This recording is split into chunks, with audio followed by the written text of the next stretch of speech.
Next देखो अभी यहाँ पे क्या करना है। ओके, इस एग्जांपल में देखो क्या करना। ओके, ये डायग्राम देखे। Let triangle be bounded by the lines L1 they are 2x plus 5y equal to 10, है ना। दैट लाइन L1 कौन सी होगी, ये। This line is L1, 2x plus 5y equal to 10। Then minus 4x plus 3y equal to 12, मतलब ये L2, L2 line कौन सी, ये ब्लू, ये ना। Next, L3, and the line L3 is which passes through the point P23 intersect L2 at point A, मतलब ये यहाँ पे intersect करें देखो at point A and L1 at B, मतलब नीचे में मतलब L1 at B point, ये B point हो गया, this ये point हो गया। If the point P divides the line segment AB internally in the ratio 1:3, line segment क्या बोला यहाँ पे, the point P divides the segment A B, मतलब ये पी पॉइंट लिया देखो 1:3 के रेशियो के हिसाब से। Then find the area of triangle. So area of triangle निकालना है, ठीक है। एरिया ऑफ ट्राइंगल फाइंड बोला यहाँ पे, एरिया ऑफ ट्राइंगल देखो, bounded by this line, area of triangle bounded by this line, ये मतलब है वो ट्राइंगल निकालना है पूरा। तो इसका सॉल्यूशन देखो।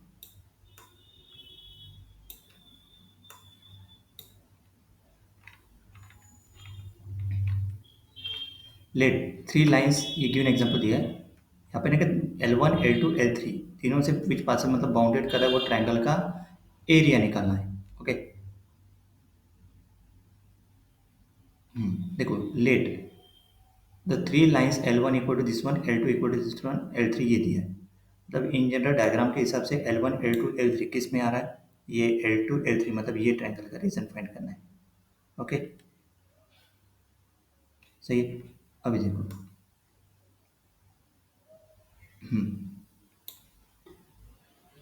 देखो L3 let the vertices of the triangle be V1, A और बी लिया है, ए और बी और V1 लिया है। Line L3 passes to the point P23, it intersects L2 at A, L1 at B. The point P divides the line segment AB internally in the ratio 1:3. This means क्या हो गया, AP is to PB equal to 1:3, जैसे diagram में दिया ना।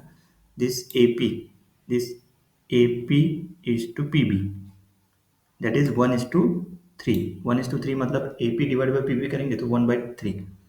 Find the coordinate of the vertices of the triangle. The vertices are the intersection point of three lines. Let V1 be the intersection of L1 and L2 लिया, तो L1 L2 को simultaneously अगर solve किया, simultaneously इसको solve करेंगे तो y क्या आएगा 32/13, और फिर x के लिए सॉल्व किया, ये y equal to one of the equation में पुट कर दिया तो x इक्वल टू -15/13 आएगा। सिंप्लीफाई करो इसको पूरा, तो फाइनल आंसर क्या बन गया इसका, फाइनल आंसर बन गया V1 इक्वल टू -15/13, 32/13।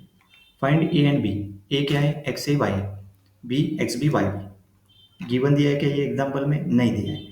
फाइंड करेंगे अपन, क्या करेंगे, A and B, x B x A y x B Y B की वैल्यू फाइंड करें। देखो पी पॉइंट दिया 2,3 divides A B in the segment 1:3, मतलब यूज सेक्शन फॉर्मूला के हिसाब से देखो M:2 रेशियो है ना, तो 3M है ना, वो फॉर्मूला याद रखो पी एक्स और पी वाई के लिए ना, कि मतलब वो अगर 1:3 में है तो M एक्स एन पहले N X A plus M X B upon N plus M, है ना। उस हिसाब से देखो ये पी एक्स पी वाई, मतलब M:n है ना, M:n that is equal to क्या 1:3, मतलब M equal to 1 and N equal to 3, तो एन एक्स ए मतलब 3XA plus X B divide by 4, क्योंकि पी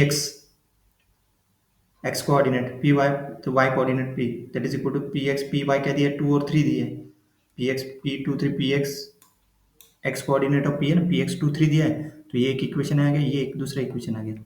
अभी since A lies on L2, A lies on L2, मतलब ये ए lies on L2 बोला है, जैसे ये V1 दिया ना, सिंस इधर लेट ये देखो since A lies on L2, मतलब -4XA plus 3y equal to 12, equation L2 दिया ना, देखो -4XA एक्स की जगह XA के पॉइंट पर पुट करना पड़ेगा ना वहाँ पे।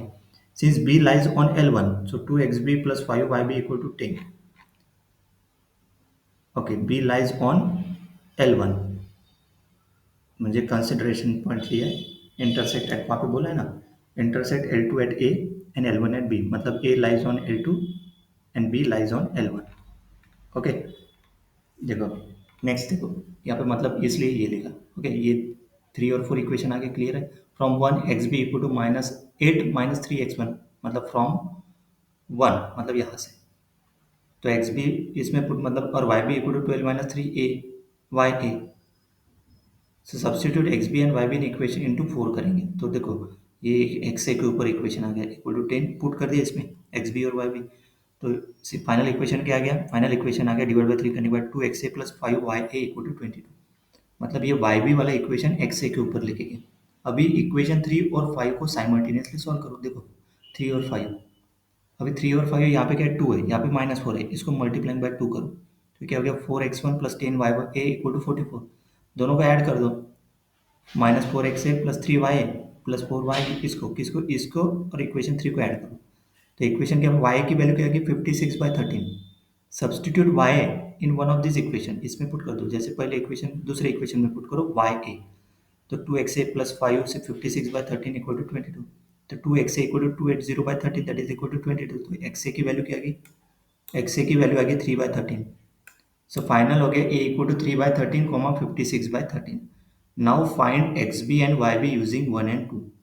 So xb equal to 8 - 3 into 3/13 equal to 8 - 9/13, that is equal to 104 - 9/13 equal to 95/13.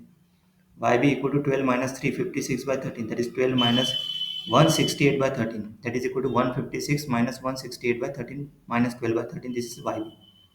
a निकल गया, b कोऑर्डिनेट में निकल गया। 3 vertices of the triangle v क्या है?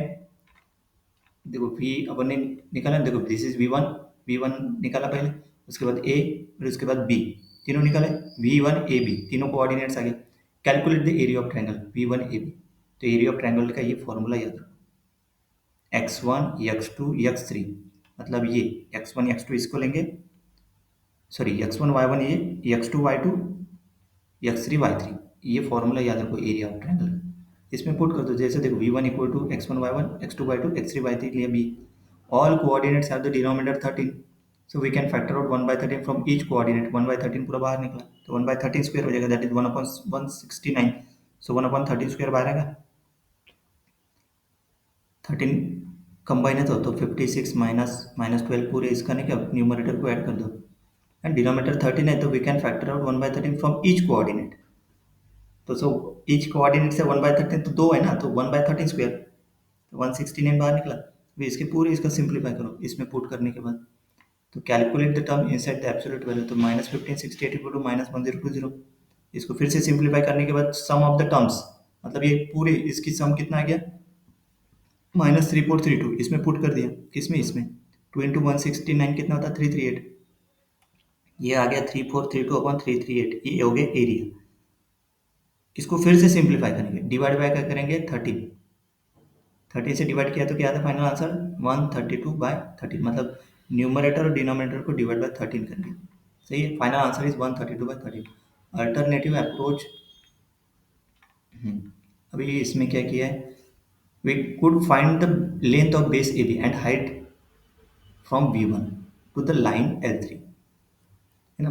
यहाँ पे फाइंड किया है, फाइंड एरिया करना है ना, तो length of base A B का बेस निकालेंगे और height from V1 to the line L3, क्योंकि जो लाइन L3 है, L3 क्या है, L3 क्या डिनोट किया है यहाँ पे, L3 is the passes to the point P23 intersect L2A at A and B, तो ए बी बेस लिया, तो जो V1 वर्टेक्स है वो डिस्टेंस फाइंड करेंगे लाइन L3 तक,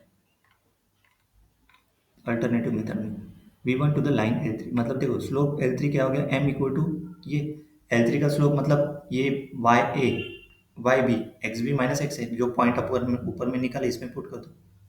ये लेंथी प्रोसीजर है, ये शॉर्टकट मेथड सही है। x1 y1 x2 y2 ये निकल गया, इसमें फिर से पुट करना पड़ेगा एक्स बी वाई बी, फिर से पुट करके ये निकालो L3, फिर y-3 मतलब इक्वेशन ऑफ L3 निकालना पड़ेगा, तो इक्वेशन ऑफ L3 क्या है, ये 17x + 23y - 103। नेक्स्ट उसके बाद length of base A B का लेंथ कैसे निकालते हैं, square root of x B minus x A y B minus y का होल स्क्वायर, स्क्वायर कर दे, पुट करने के बाद ए बी कितना आ गया 1/13 root of 92 square plus -68 whole square, solve करते के तो ये आता है रूट ए बी। फिर से सिंप्लीफाई किया तो उसको ये आता 4। अभी देखो वी वन का डिस्टेंस ये लाइन के हिसाब से, क्योंकि ये लाइन L3 निकालना पड़ेगा ना, तो वो डिस्टेंस कैसे निकालते हैं, ये 17 यहाँ पे वैल्यू पुट करते, ये वी1 एक्स की और वाई की, ये एक्स वाई और कांस्टेंट वैसे रूट ऑफ 17 स्क्वायर 23 स्क्वायर, ये डिस्टेंस निकालने का फॉर्मूला है। This is equal to this one. फिर से सिंप्लीफाई करेंगे एच को, डिस्टेंस को, ये आएगा। फिर एरिया क्या रहता है, half into base into height, 1/2, ये हो गया बेस, ये हो गया हाइट। सिंप्लीफाई करेंगे तो आंसर क्या आएगा 132/13। नेक्स्ट।